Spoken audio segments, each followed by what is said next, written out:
Assalamualaikum warahmatullahi wabarakatuh. Rabbi syrah li sadri wa yassir li amri wahlul 'uqdatan min lisani yafqahu qawli. Amma ba'd.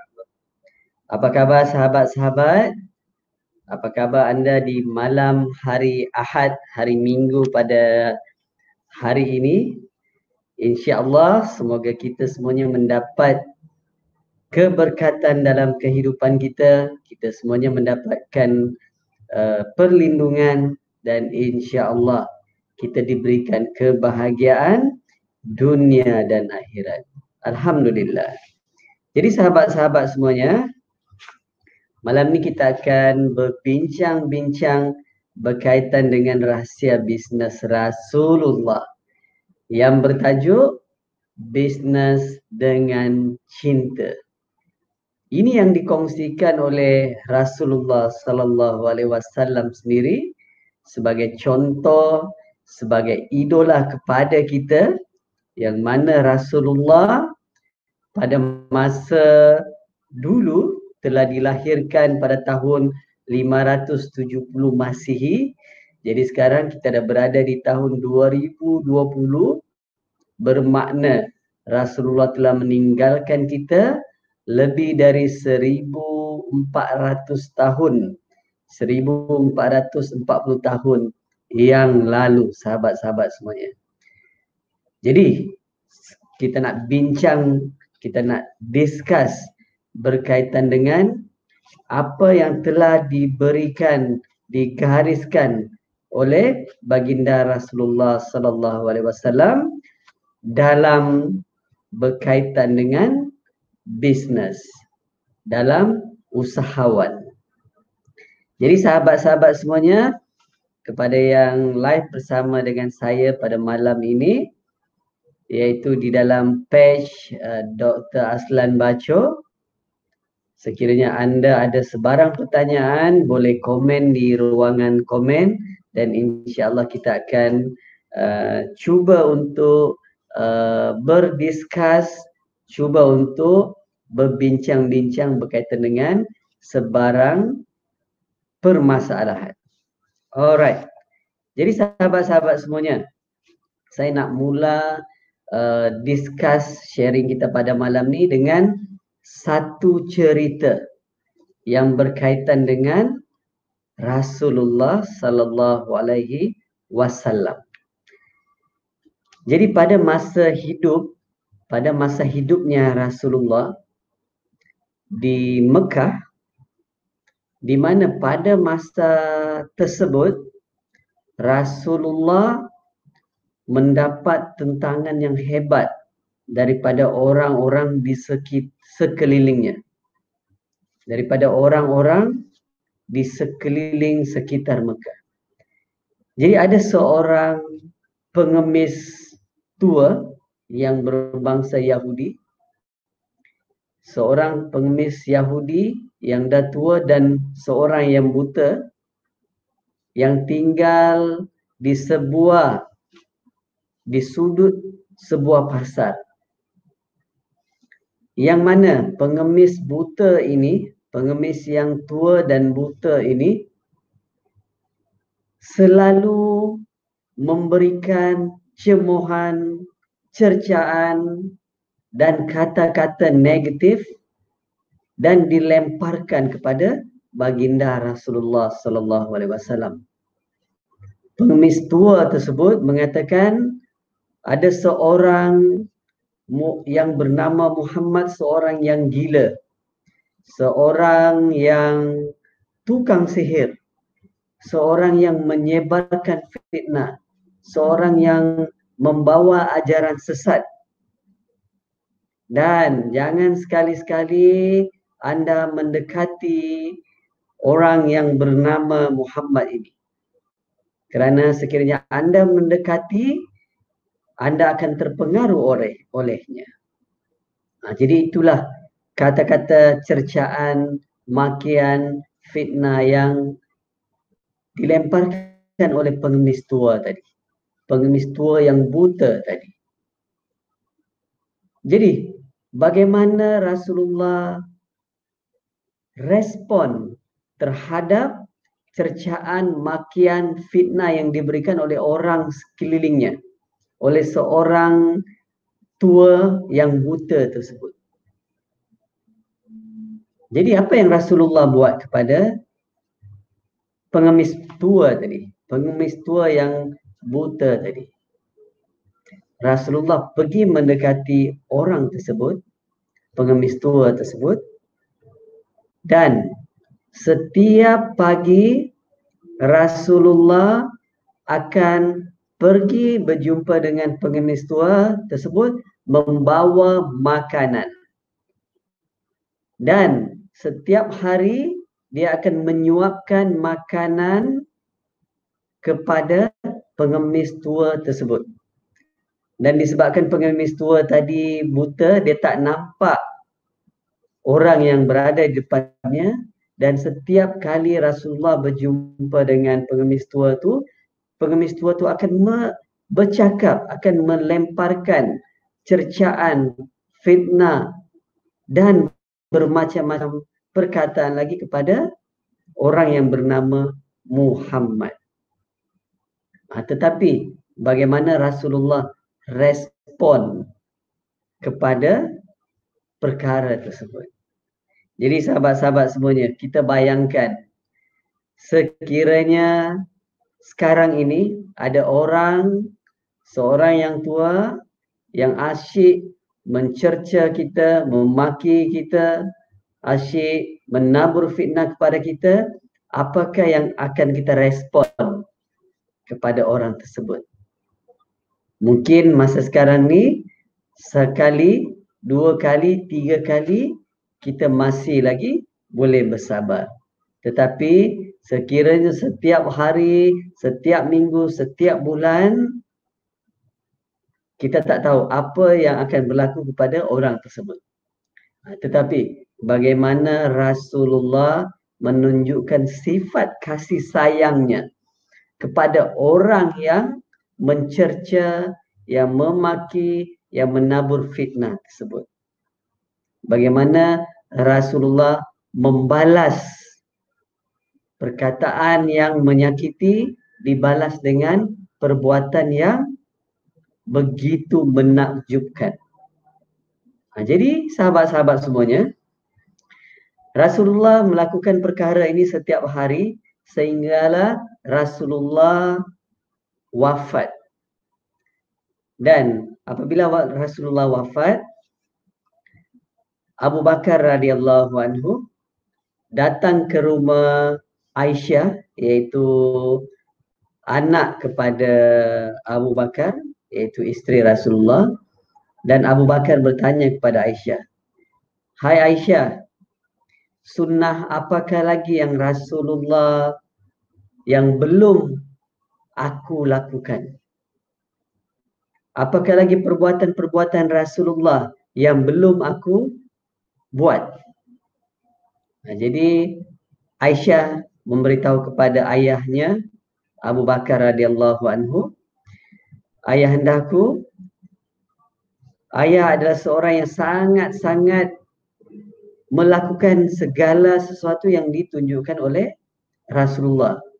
Ayahanda Abu Bakar adalah orang yang paling sangat-sangat rapat dengan Rasulullah, yang boleh dikatakan setiap apa yang dilakukan oleh Rasulullah, setiap sunnah yang dilakukan oleh Rasulullah, semua Abu Bakar telah lakukan. Cuma ada satu yang ayahanda belum lakukan. Semasa hidup Rasulullah, ada seorang pengemis tua yang buta yang tinggal di hujung pasar, yang mana setiap hari Rasulullah akan membawa makanan dan akan memberi makanan kepada pengemis tua tadi. Jadi pada keesokan harinya, Abu Bakar pergi ke tempat pengemis tua yang buta tadi, dan Abu Bakar membawa makanan seperti Rasulullah membawa makanan setiap hari.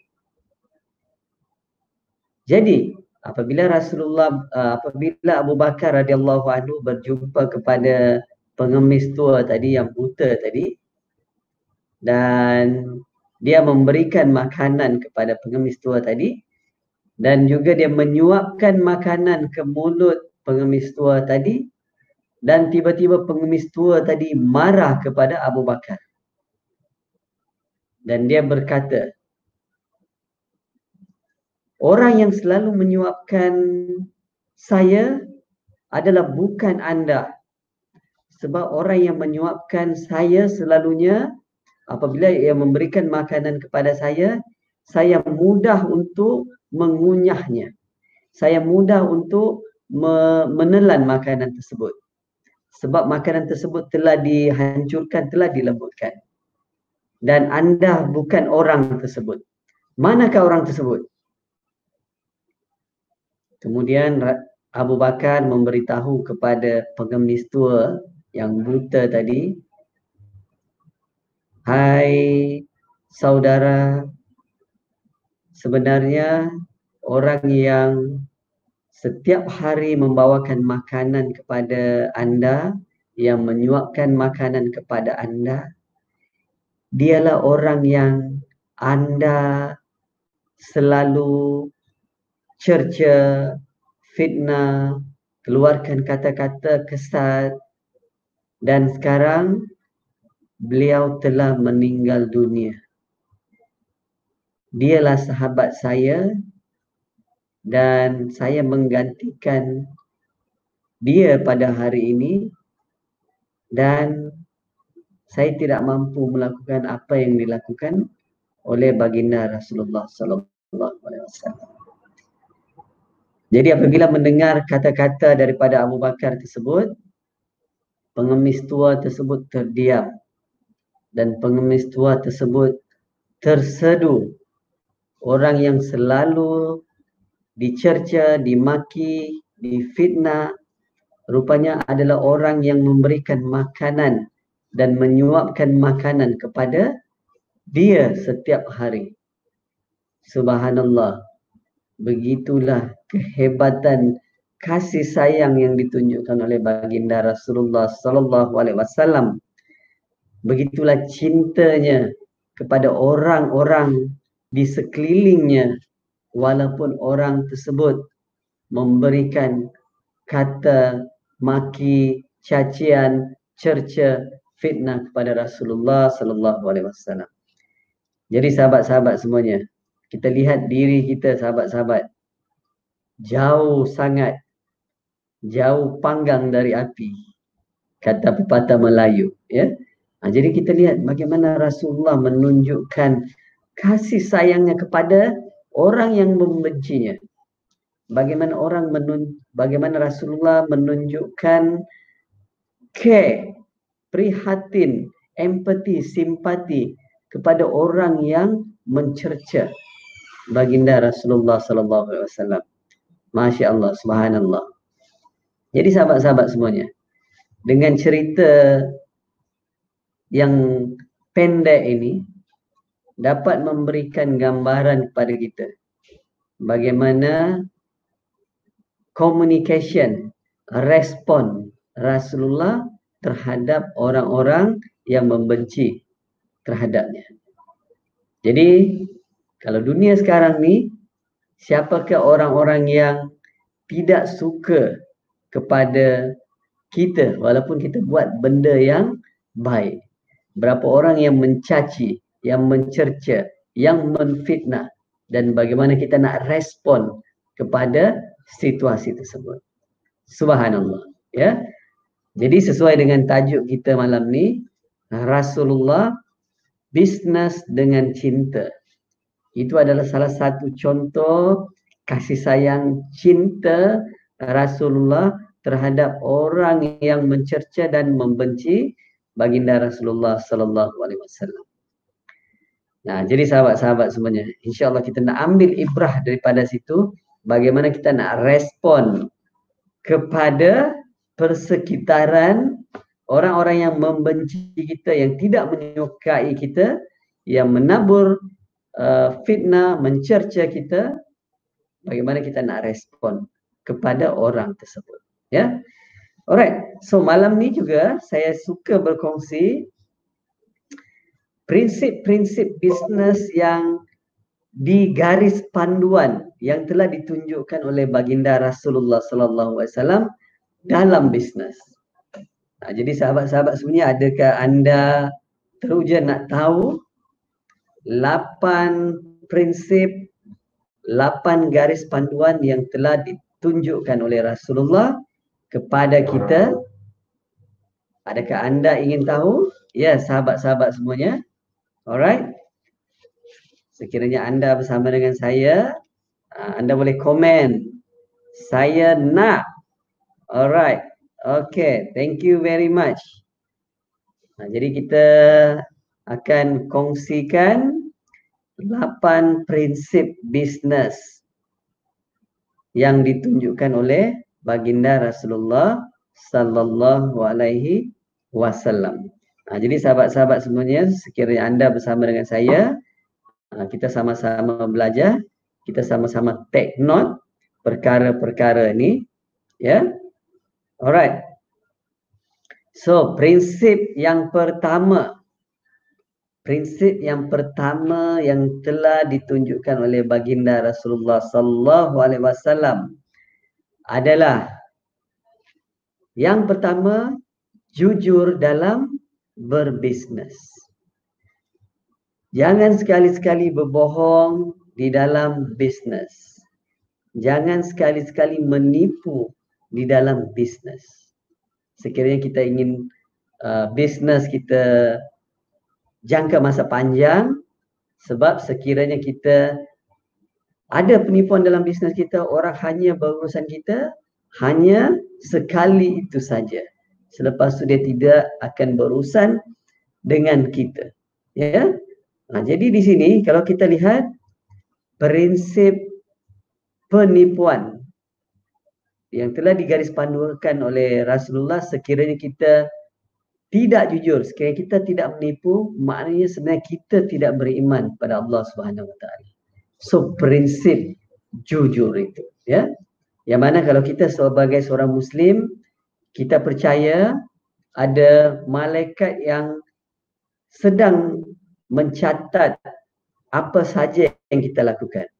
Mencatat perkara yang baik ataupun mencatat perkara yang buruk kepada kita. Itu prinsip yang pertama. Prinsip yang kedua, sahabat-sahabat semuanya. Sekiranya ada klien-klien kita, sekiranya ada pelanggan-pelanggan kita yang ingin berurusan dengan kita, tetapi dia tidak mampu untuk membayar sekaligus, kita sebaiknya dapat memberikan tempoh kepadanya untuk kita arrange pembayaran. Sama ada kita boleh berikan dia tempoh 3 bulan, 4 bulan, 5 bulan, 6 bulan, ataupun berapa tempoh masa yang kita sepakati. Jadi kita tak boleh paksa orang tu kena bayar hari ini juga. Itu prinsip yang ditunjukkan oleh Rasulullah, prinsip yang kedua, sahabat-sahabat semua. Jadi kalau kita lihat sekarang ni, bagaimana kita membuat penjualan, kadang-kadang kita akan membuat satu statement. Kalau you tak beli hari ni juga, okey, esoknya harga akan bertambah mahal. Call to action untuk orang membeli itu seolah-olah ada paksaan.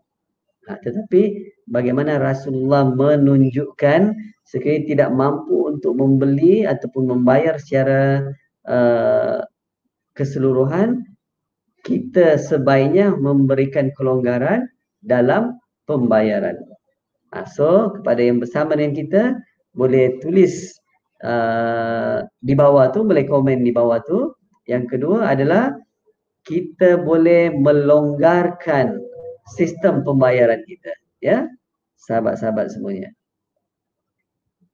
Okey. Jadi kita dah masuk perkara yang kedua. Prinsip-prinsip bisnes yang telah dianjurkan oleh baginda Rasulullah sallallahu alaihi wasallam. Alright. So, siapakah yang bersama dengan kita? Alright. Tuan Bobo Boy, Hizal join. Thank you very much ya. So malam ni kita berkongsi tentang prinsip-prinsip bisnes yang telah diberi garis panduan oleh Rasulullah sallallahu alaihi wasallam. Okey, prinsip yang ketiga adalah Rasulullah melarang kita berjual beli dengan memberikan sumpah yang berlebih-lebihan. Itu prinsip yang ketiga. Rasulullah melarang untuk kita bersumpah secara berlebih-lebihan terhadap apa barang, produk, servis yang kita berikan, yang kita jual kepada orang lain. Di sini maknanya, walaupun perkara tersebut betul, benar, tetapi Rasulullah melarang kita untuk bersumpah berlebih-lebihan terhadap produk yang kita ada. Oh, ni produk sangat bagus, produk ini mujarab, produk ini pakai sejam terus berubah. Kita dilarang untuk bersumpah secara berlebih-lebihan. Jadi sahabat-sahabat semuanya, bagaimana Rasulullah melarang kita sebab dia akan mengurangkan keberkahan di dalam rezeki yang kita sedang dapatkan, sahabat-sahabat semua. So itu prinsip yang ketiga. So prinsip yang keempat adalah bagaimana dalam satu transaction, bagaimana dalam satu deal mesti ada satu kesepakatan di antara dua belah pihak. Dia mesti ada akad di antara penjual dengan pembeli bersetuju untuk deal tersebut. Jadi sekiranya ada salah seorang yang tidak redha terhadap transaction tersebut, maka bukan itu yang dianjurkan oleh baginda Rasulullah sallallahu alaihi wasallam. Rasulullah sangat-sangat mementingkan keberkahan, keberkatan dalam deal yang kita lakukan. Iaitu kita rasa reda untuk kita menjual produk dan servis kita, dan pembeli pun merasa reda dengan apa yang dibayar kepada kita. Jadi ada konsep kesepakatan. Mesti ada persetujuan di antara kedua belah pihak. Jadi di sini kita nak pastikan kedua belah pihak berpuas hati tentang transaction tadi, sahabat-sahabat semuanya. Okey, itu konsep yang keempat.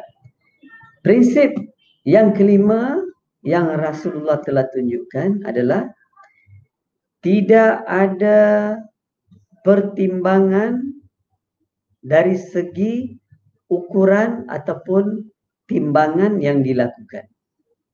Jadi Rasulullah tidak boleh consider sekiranya timbangan yang kita gunakan, sukatan yang kita gunakan tersebut tidak tepat, tidak accurate, dan penipuan dari segi takaran, sukatan. Jadi bila kita dah meletakkan 1 kilogram, maknanya 1 kilogram lah. Sekiranya kita dah letakkan 10 kilogram, bermakna 10 kilogram lah yang sepatutnya kita berikan kepada klien kita, kepada pelanggan-pelanggan kita. Dan keenam, sekiranya orang ataupun kita sendiri membeli sebuah barang dan kita belum habis barang tersebut, kita tidak boleh menjual barang tersebut kepada orang lain. So itu prinsip yang keenam yang telah Rasulullah berikan garis panduan pada kita. Bermakna sekiranya barang yang kita beli, belum habis kita bayar, maknanya barang tersebut belum menjadi milik kita. Jadi barang tersebut Rasulullah beritahu tidak boleh dijual pula kepada orang lain. Itu prinsip yang keenam. Jadi kepada sahabat-sahabat yang bersama dengan kita, boleh tulis komen di bawah tu. Prinsip yang keenam adalah Rasulullah melarang kita untuk sekiranya kita membeli sebuah barang dan sebelum barang tersebut habis dibayar, kita dilarang untuk menjual barang tersebut kepada orang yang lain. Okey, so kita masuk kepada prinsip yang ketujuh. Prinsip yang ketujuh di sini adalah bagaimana Rasulullah melarang kita untuk monopoli dalam sebuah bisnes. Rasulullah melarang kita bermain secara kotor. Yang mana kalau kita nampak kehidupan kita sekarang, bagaimana bisnes-bisnes tertentu, dia menyimpan dalam kuantiti yang banyak, disimpan di dalam kilangnya, sebab dia tahu bila 6 bulan akan datang, stok akan habis dan dia boleh mengeluarkan barang tersebut dengan harga yang cukup tinggi. Jadi Rasulullah melarang kita untuk memonopoli dengan cara yang tidak sihat. Dan tips yang ke-8, prinsip yang ke-8 yang Rasulullah telah gariskan panduan, iaitu bagaimana tidak ada suatu harga tertentu kepada harga komoditi di dalam bisnes, ya. Oh, barang ni tak boleh lebih daripada ni harga dia. Barang ni tak boleh lebih daripada harga tersebut. Jadi bermakna sahabat-sahabat semuanya, harga tersebut adalah semua berdasarkan kesepakatan yang telah dipersetujui di antara orang yang membeli dengan penjual. Jadi di sini sahabat-sahabat semuanya, bagaimana 8 prinsip, 8 konsep bisnes yang telah ditunjukkan oleh Rasulullah sallallahu alaihi wasallam untuk kita contohi, untuk kita ikuti di dalam dunia bisnes yang sedang kita hadapi, sahabat-sahabat semuanya. Alright, so thank you very much Tuan Muhammad Aizuddin, Tuan Mustaqim yang join dalam sesi kita pada malam ni. Wong Shin Yen, thank you very much ya. Bersama dengan kita pada malam ni, alhamdulillah kita berbincang-bincang bagaimanakah prinsip-prinsip bisnes yang telah digaris panduankan oleh baginda Rasulullah sallallahu alaihi wasallam. Dan of course, perkara-perkara yang telah ditunjukkan oleh Rasulullah, ya, dan bila kita implement di dalam dunia bisnes, dunia usahawan kita pada hari ini, memang itulah nilai-nilai murni yang memang sepatutnya kita implement di dalam bisnes kita, di dalam perniagaan kita, sahabat-sahabat semuanya. Yang mana prinsip-prinsip ini, garis panduan ini telah diberikan oleh Rasulullah sallallahu alaihi wasallam 1400 tahun yang lalu, sahabat-sahabat semuanya. Masya Allah. Right?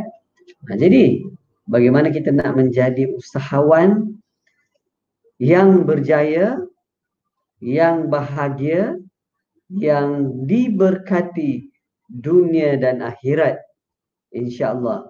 Tidak ada orang lain yang lebih layak untuk kita contohi, untuk kita jadikan idola, melainkan Rasulullah sallallahu alaihi wasallam.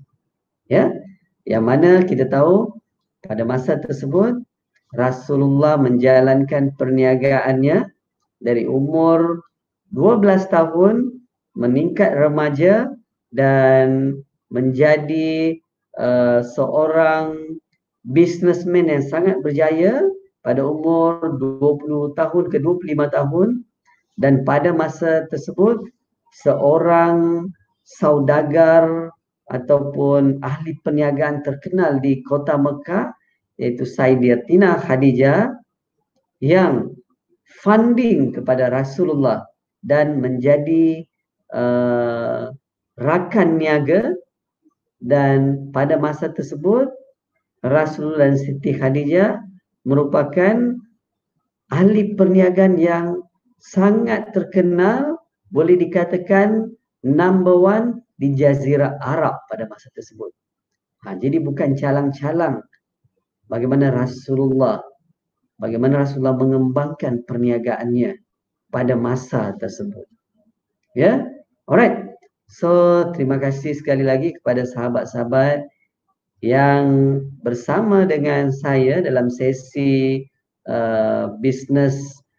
Rasulullah Business Course.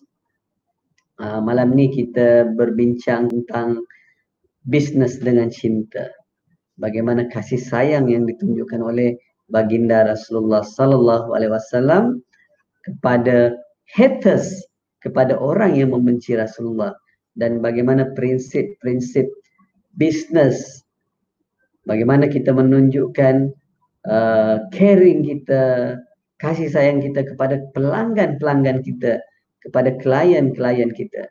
Dan insya-Allah klien akan suka deal dan kita akan dapat berbisnes dalam tempoh masa yang panjang. Jadi sekian saja daripada saya pada malam ni, perkongsian pada malam ni. Saya ucapkan ribuan dan terima kasih. Saya mohon maaf sekiranya ada perkataan yang salah, ya. Dan insya-Allah kita nak berkongsi berkaitan dengan konsep-konsep bisnes yang telah ditunjukkan oleh baginda Rasulullah sallallahu alaihi wasallam. Sekian saja daripada saya Dr. Aslan Bacho, founder MDC Asia Link Berhad. Assalamualaikum warahmatullahi wabarakatuh.